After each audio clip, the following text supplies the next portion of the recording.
Okay, I kicked the video several times. So now let's get back to theorem 10.6. Okay, it says that how do I know the two chords are congruent?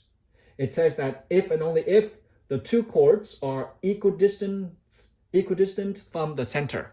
By equidistant, they meant that that point to the point on that chord must be perpendicular. So look right here. Mr. Zhang going to draw a perpendicular running through the point E. Okay, look at this right here. It's perpendicular, 90 degrees. See it? There we go. And then I will use this line to make a perfect extending right here for you. There. Okay, got it? Now, that's what they meant. Equal from the point to the line. The shortest distance is the line that is perpendicular. And now the chord right here, let's call it A and B. There we go, guys. That's it.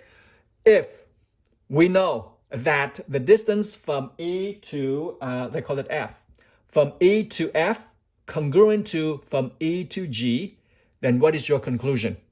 CD congruent to AB. Okay, so here's what I say. We have AB segment congruent to CD segment if and only if. This is the notation for if and only if. Or you can use I with 2F right there. If and only if what? EF, the chord. EF what?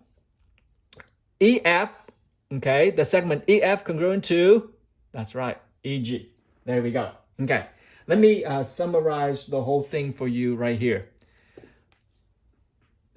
What they meant from the distance from the point to the line, what they meant is you have to draw the perpendicular, okay, perpendicular from that point to the line and at the point G. That's what they meant, because the shortest distance from the point to the line is draw the perpendicular from that point outside of the line to perpendicular to that line right there. Okay. All right. Now, would you look with me? Would you look with me in your example 4, and then we will conclude our lesson today. Okay. Let me use the same circle right here so that I don't have to recreate another one. Okay. Here we go. Okay. Would you look with me in your example 4? And what we have over here is, let's say this is, let me just rewrite all of this for you. Give me a second, guys. Here you go. All right. Okay. Let's say we have two chords. And then two chords right here is QR. This is, I'm using red ink. That's scary. Okay, here we go. How about blue? We have, this is Q and this is R. Okay. And this is S right here. And this is what? This is T. Okay. You see that? Is it clear, guys? Okay, good. Use this ink better. Okay, here we go. From the center C, that mean by that is the perpendicular to that. I'm just redrawing everything for you to see. There we go. Got it? At center C. Okay. And now what else do we have? From C to V, another perpendicular. You see, the best way to find the shortest distance from the point to the line is to draw a perpendicular line from that point outside the line to the line. There we go. And now they gave us what? They gave us that, oh, by the way, they gave us this one chord, QR, and QR is what? That's right, 16. What is ST? Yeah, ST, they gave us also what? This is the point what? This is the point V. They gave us ST. ST right here is also what? 16. You see, the theorem now comes into a reverse form. What if the two chords are congruent? If the two chords are congruent, what is your conclusion about the distance, the distance from, let's say, from C to U and from C to V? What is your conclusion? Well, then these two distances also congruent as well.